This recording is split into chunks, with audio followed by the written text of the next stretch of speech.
Today is Sunday, December the 19th, the year is 2021. I've been watching the news this morning. I'm sitting here just drinking some coffee as usual. I start my morning, sitting next to the Christmas tree. Yeah, I start my morning with a cup of coffee every morning. Coffee is a natural healer. It helps to purify and cleanse the liver. So I use anabolic steroids. Everybody knows that. I don't hide about it. I've been using since I was 19. I'm 52. Will be 52 within a few weeks. In 3 months, April 9th, I'll be 52 years old. I'm 51 right now. And in great health. COVID didn't come and snatch me up like it would snatch everybody up around me because I was on testosterone, which elevated and boosted my immune system. So I don't get sick. I don't have illness. It's very rare. Very, very rare that I get sick. I mean, I can't think of the last time I had an ailment that I was in bed for. I'm not a Superman. I do get injuries, of course. Hell, my back is just getting back to normal. My back was killing me for weeks.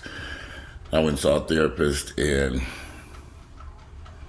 it's improving. It feels a hell of a lot better today. I want to say I'm back to normal, but then, I go to do something and kind of sneak up on me. But, yeah, I'm doing pretty good. My back is feeling better. I drink my coffee, I work out, I exercise, I eat healthy. As a black gay man, I'm sometimes disappointed. I've always been disappointed in the black gay community. I moved here to Atlanta, Georgia when I was 18 years of age, basically. I moved here in January of 1989. So I was 18 years of age. And, yeah, drawn into the gay community like everybody else. I was out partying and clubbing and hanging out with friends, and that was part of my lifestyle. And I was just a teenager. Met people and partied. But I immediately realized something.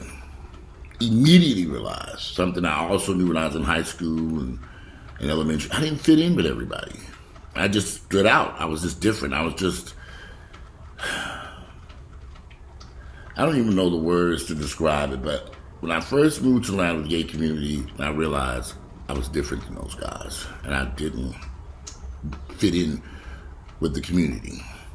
I didn't want to do a lot of stuff that they were doing. I didn't mind going to the clubs. I didn't mind dancing, having fun. But when it came down to all that drinking, I really didn't drink when I first got here. Everybody was constantly buying me drinks, but I didn't want them because I didn't drink. Then I had to drive. I lived way out in my mother in Jonesboro when I first got here. I didn't drink, I didn't do drugs at all, didn't smoke weed, didn't do no cocaine, didn't do any of that stuff. Didn't have sex. Now, you're probably like, what? No, when I first moved to Atlanta, I was not running around here having sex with those guys. I just wasn't. I was like, okay, I would meet these guys, and if they came on too hard, I just kind of left it alone. Boy, they're going to have sex at anyway, in my car, at their place. I didn't trust people's homes, and I was new to Atlanta, so I just kind of said, nah, this ain't for me. But because I didn't participate in sex and drinking and drugs, I was kind of ostracized. Goody two-shoes. I'm never even saying I'm thinking goody two-shoes, but I just don't want to fuck this nigga that y'all think is so attractive. I ain't interested. I never forget I met this one guy. This was during that period of time, first few year or two that I moved to Atlanta, and he invited us to a party at his home. I was so excited because I was like, he has a nice house. We were going to hang out, we were going to have a cookout and hang out and stuff. And when I got there, there was a party going on. There was other people there, which I was expecting kind of not. I thought it was maybe going to be a small cookout, but it was a party going on. And everybody kept running in and out of the bathroom on the first floor. And I never forgot that because that was my first time experiencing people going in the bathroom. And I knew what they were doing. They were doing drugs. And the guy whose home was like, oh, come in. And I was like, I saw him going to the bathroom. There was other people in there. I said, no. I said, go ahead. I'll wait for you out here. And I didn't go in the bathroom. I wasn't about to do any drugs. I never did any drugs. I didn't want to do any drugs, even though I really liked this guy. We had this beautiful house. He was just a little bit older than me at that time. Homes were dirt cheap in Atlanta back then. Y'all just don't know how cheap this shit was in Atlanta in the late 80s, early 90s. You could have got everybody buying this expensive real estate. Y'all need a time machine and go back to that period when they had boarded up houses near Piedmont Park. You could have bought this shit for nothing in this town. Anyway, he had this nice house.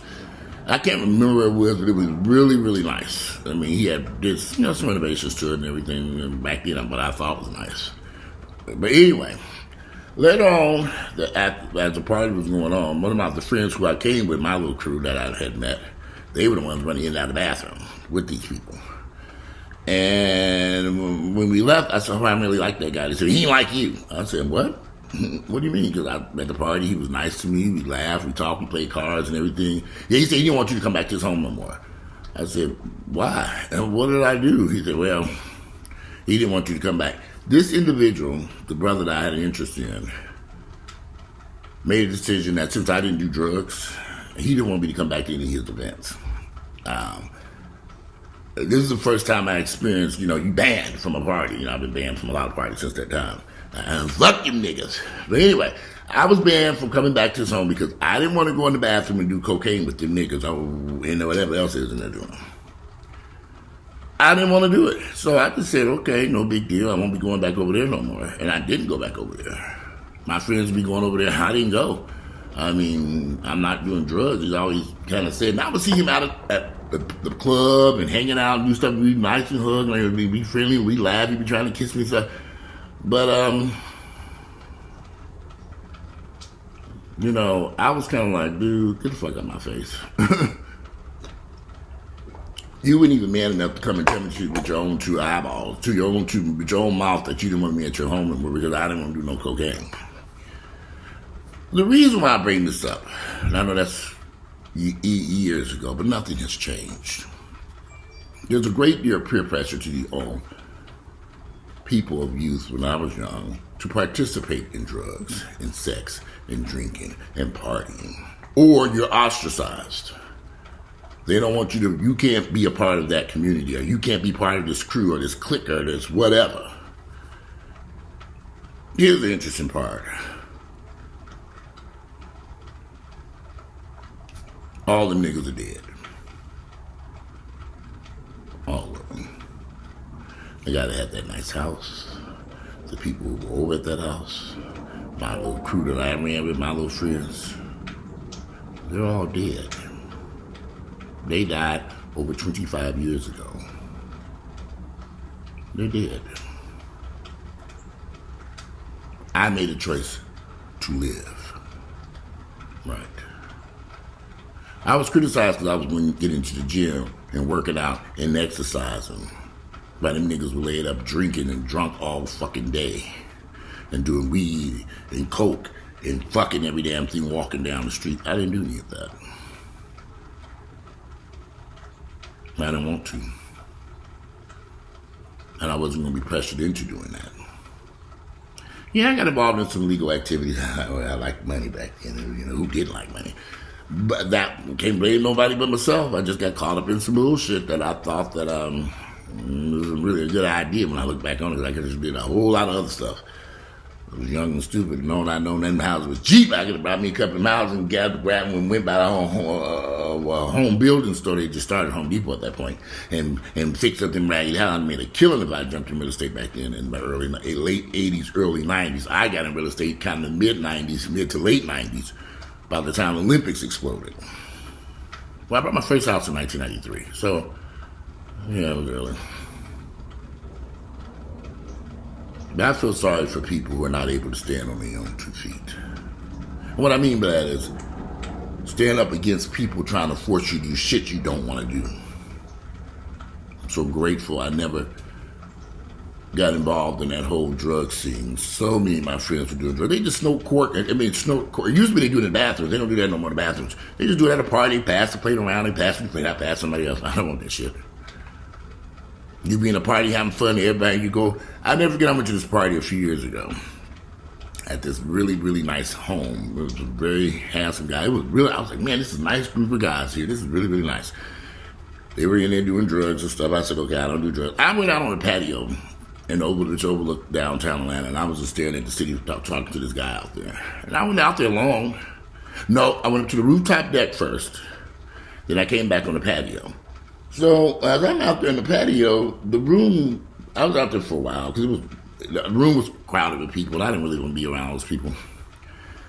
But by that time, I looked in there. I said, where did everybody go? Everybody had vanished from out of the living room area, dining area, this party. He said, oh, they downstairs fucking. I said, what? He said, he was like, one of the guys came and said, oh, they down there fucking, they down there fucking.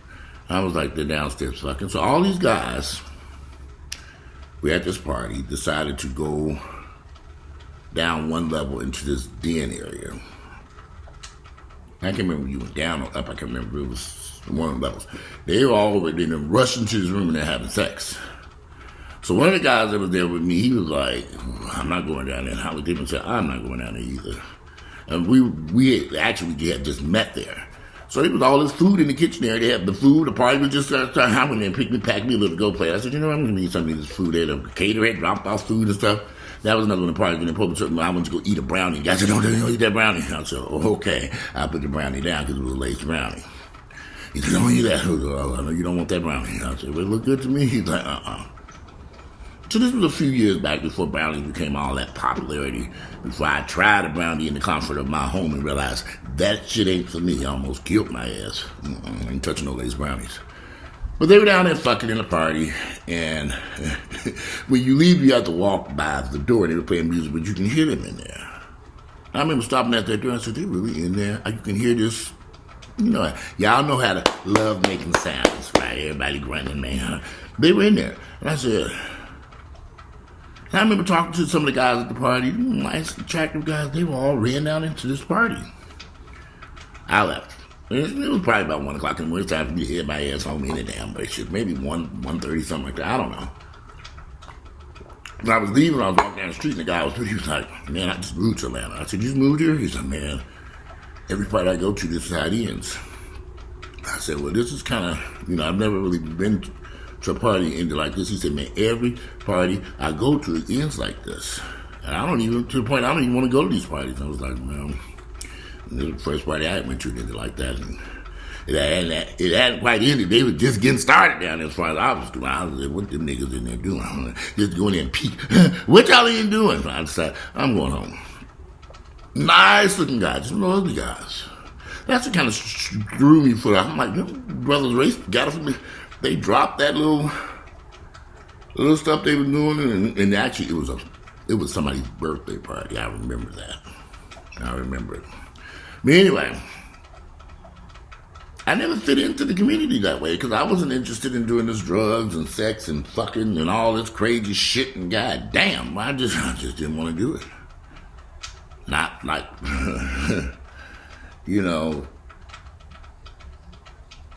I would have friends that would go down to Piedmont Park and places like that and participate in sex in the park.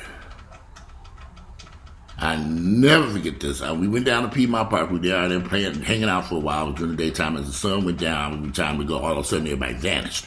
I'm like, where did they go to? I'm about to leave. And then one of my friends came and he thought, man, I was just down there messing around with this guy. I was like, messing around with a guy? Where? It was the sun went down. It's dark out there. I'm like, what are y'all doing? I said, I'm leaving. Well, don't leave us. I said, I am leaving. If them bitches ain't back in this car in the next 5 minutes, I'm gone. And y'all can find plenty of people still. There were cars everywhere. Nowhere to be found. No people. I said, okay, I got in my car.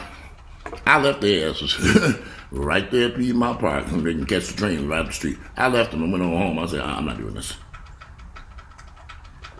That was my first time experiencing that part of it because we waited out that park that late. This was a Sunday evening. I couldn't believe it. We had been there that late at night. The sex community, the sex community, the gay community is about sex. It's about fucking. It's about drugs. It's about partying. It's about... That's it. These guys are not trying to be anything productive with their lives. They ain't.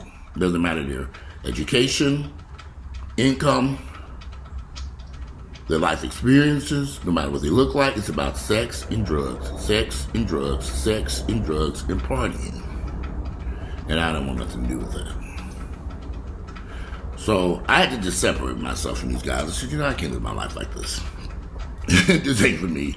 I have my morals and boundaries a little bit too much more when it came. I don't want to be bothered with that. This is starting to get kind of out of hand, and I knew how it was going to end. I knew how the situation was in with the niggas dead. I knew it. Nobody was using condoms and they were doing all this crazy shit. They getting high and fucking. One by one, they all ended up at Grady Hospital. Then they ended up transferred to, I forget the name of the hospital. It was on Atlanta Medical Center. Was it Atlanta Medical Center on Boulevard? Whatever. I think it was called Atlanta Medical Center at that time. I can't remember. But it was on Boulevard and they had an AIDS ward on like the second or third floor. It was not good, y'all. They were either at Grady Hospital dying or over there at Atlanta Medical Center. And I watched all these guys die. All of them. All of them. All of them. And I just kind of said, because their behaviors. Their behaviors were just, and then they got on drugs. They were drug addicts. They all started battling drug addiction. They didn't want to work. It was just a bad, bad situation, and I'm so grateful. I had since, at about 92, 93, about 91, 92, I separated myself from everybody. I said, you know what, I've had enough of this. And I no longer will go around there. And that's when I bought my house out in Stone Mountain. This boy won't. So I didn't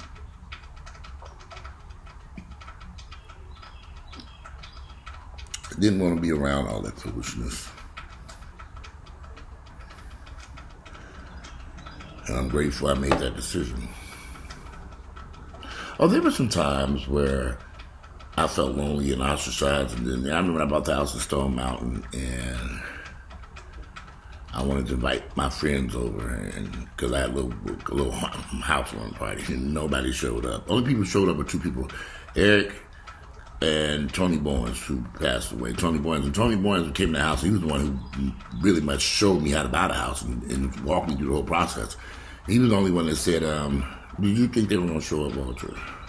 You're cut from a different cloth. You don't belong around any of that trash. And Tony was somebody who saw something good in me, who, plucked me out of the club and said, you need to stay away from them people. And wanted me to, it's hard to explain what because I remember my friend said, Tony likes you, something going on with you. You and Tony are awfully close. Tony just wanted me to have nice things for my family. He met my mother, and Tony was just this type of person who,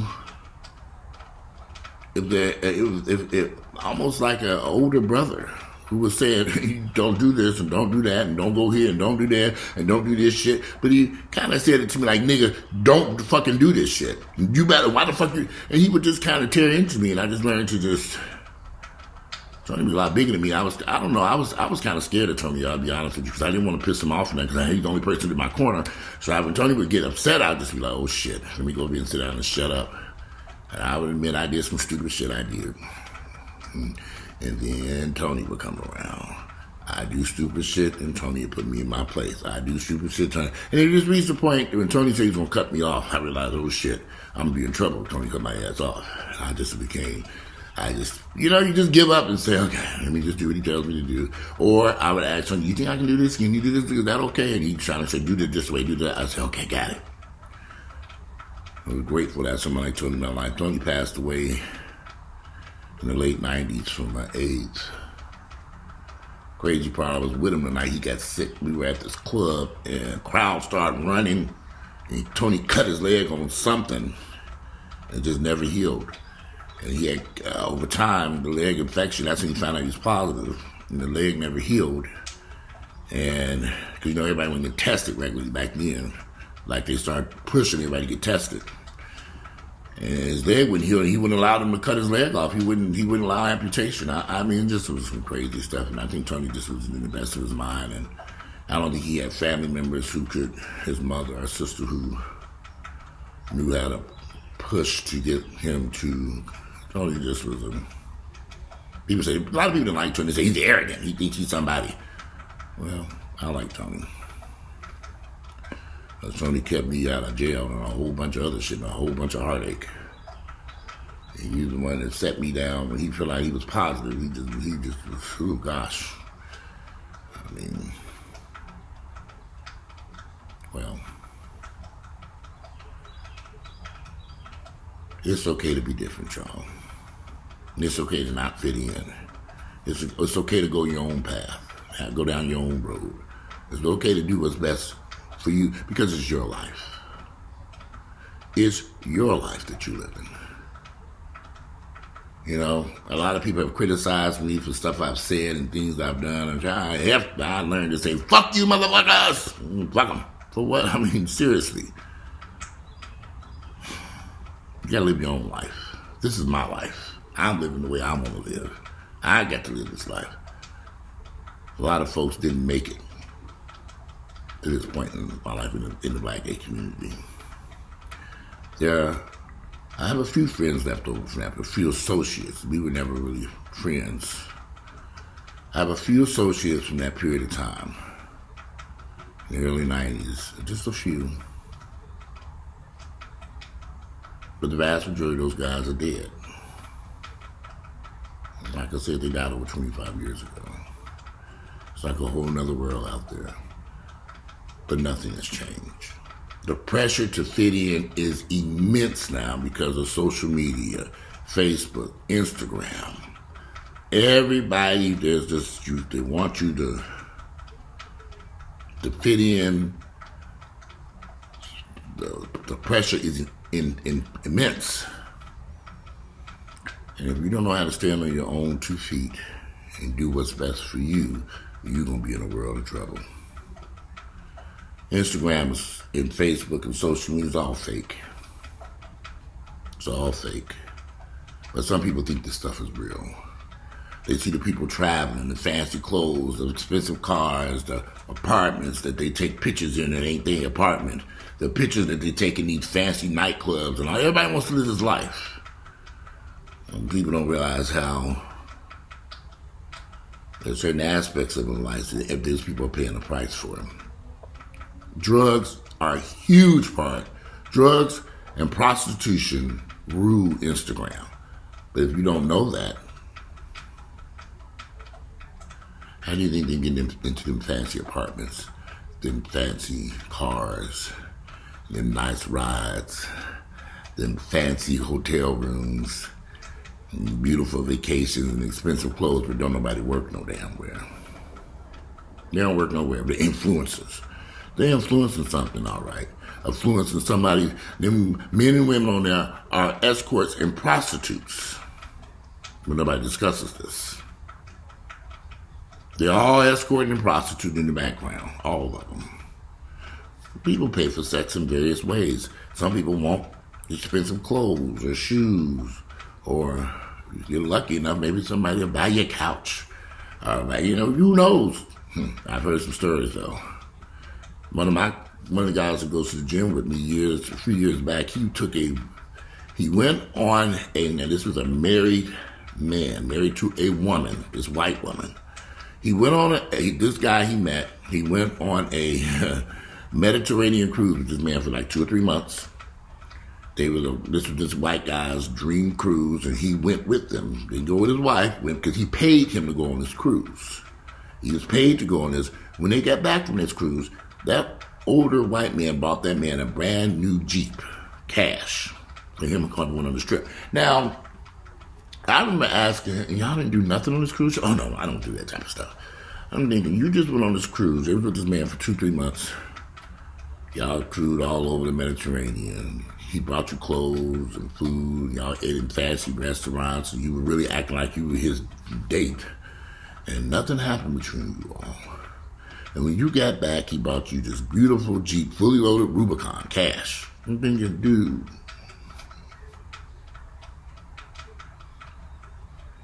nothing happened. Nice brother. Muscle, real attractive guy that I met at LA Fitness. He went on that cruise and got a Jeep out the deal in cash. You want to tell me y'all didn't do nothing? You didn't do nothing with that old white man. I am not that stupid, y'all. Who did? I am not that dumb. I don't see him no more. Last time I saw him, he had lost a lot of weight. It wasn't looking too good. In fact, he had sold that Jeep because he needed money. Anyway, this video is a lot longer than what I want it to be. Today is Sunday, December the 19th, the year is 2021. I'm going to here. It's almost 10 o'clock in the morning. I gotta take a shower and start getting dressed and go to the gym today. On a Sunday, I like to go do legs. Yes, I do work on my legs. I ain't got legs, my legs, motherfuckers. I'm gonna work on my legs today. And it's raining outside. And it's kind of chilly. I got this door open. Y'all can't see the doors open right there on the other side of the tree.